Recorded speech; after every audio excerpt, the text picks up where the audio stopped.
Today had been a nicer day than yesterday, and although the sky had been cloudy most of the time, it hadn't rained, so Nikki had spent the day sitting on that park bench, once again feeding the ever-hungry birds.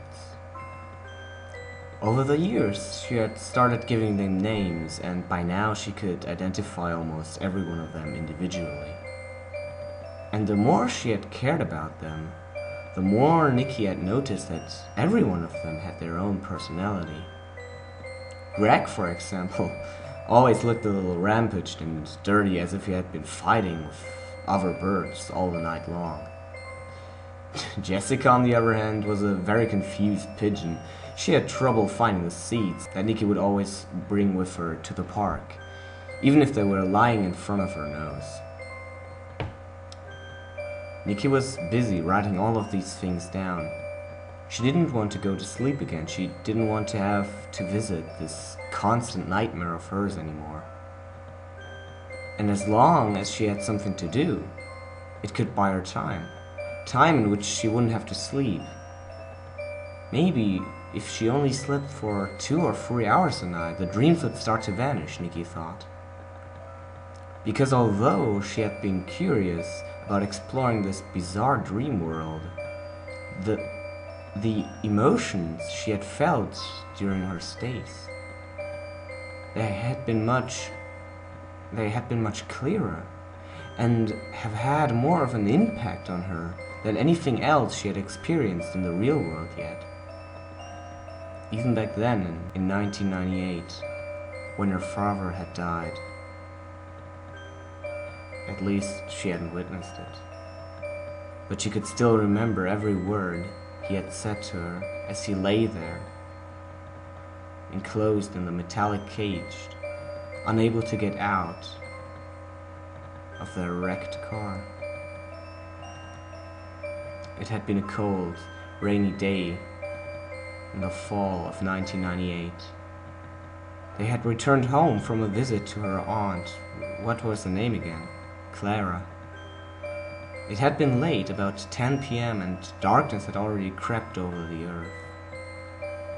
A blow from behind. Something had hit them. Nikki didn't remember what. And then the lights everywhere. And wet rain. She had felt it on her skin. She hadn't been able to see him, but she had heard him speak his last words. With trembling hands, unable to continue writing, she laid the pen aside and stared at the last words she had just written.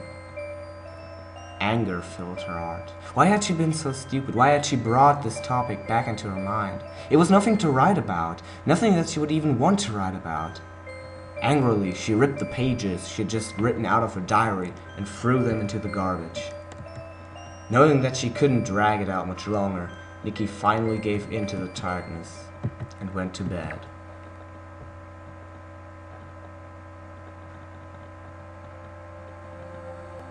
The sky was drenched in the light of the young morning sun. Of course, she hadn't been spared these terrible dreams. And so she readied herself, walked into her apartment once more, and passed through that door, leading her outside into the mysterious black field.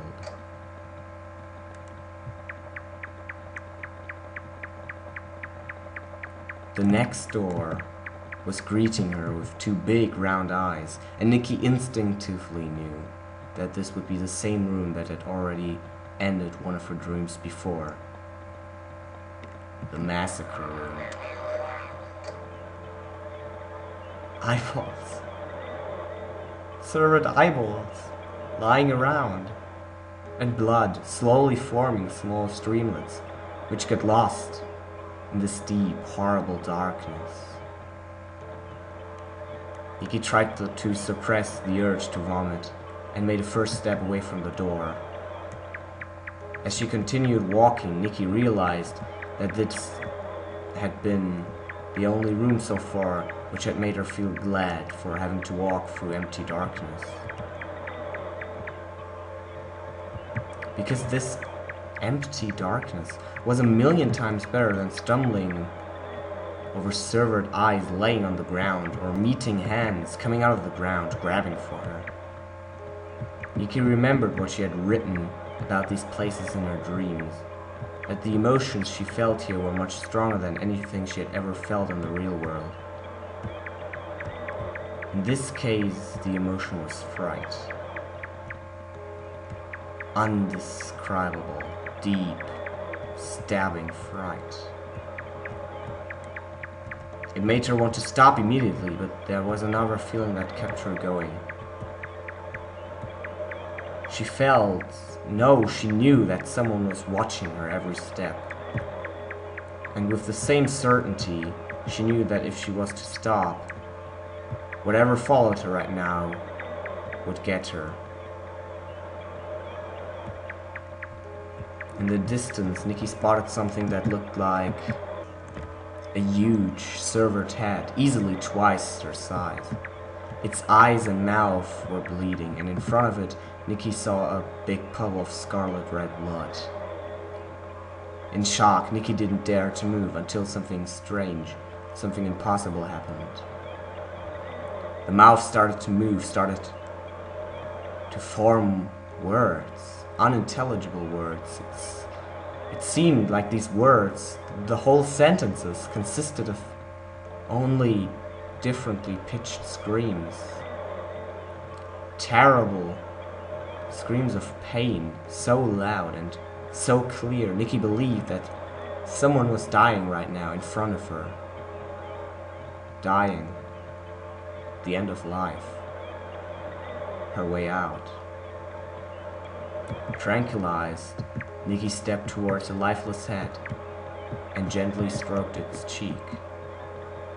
What happened then was even out of Nikki's imagination.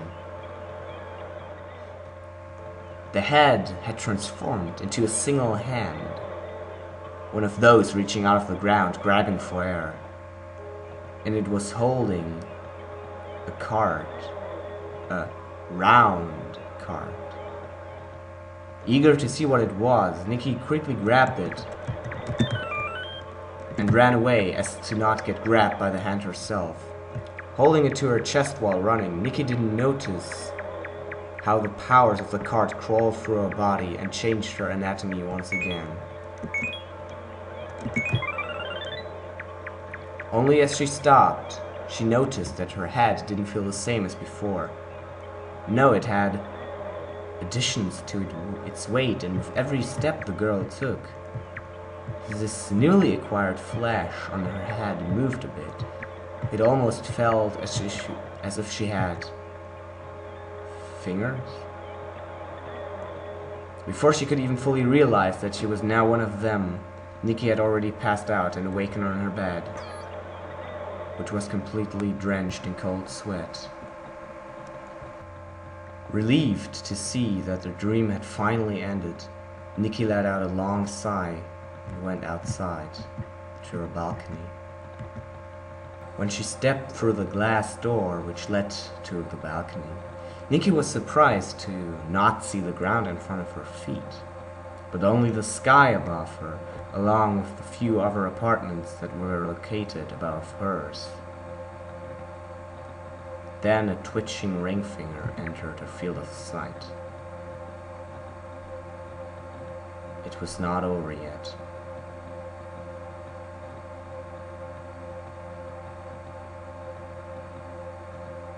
End of part 5. And it's not supposed to be a cliffhanger either.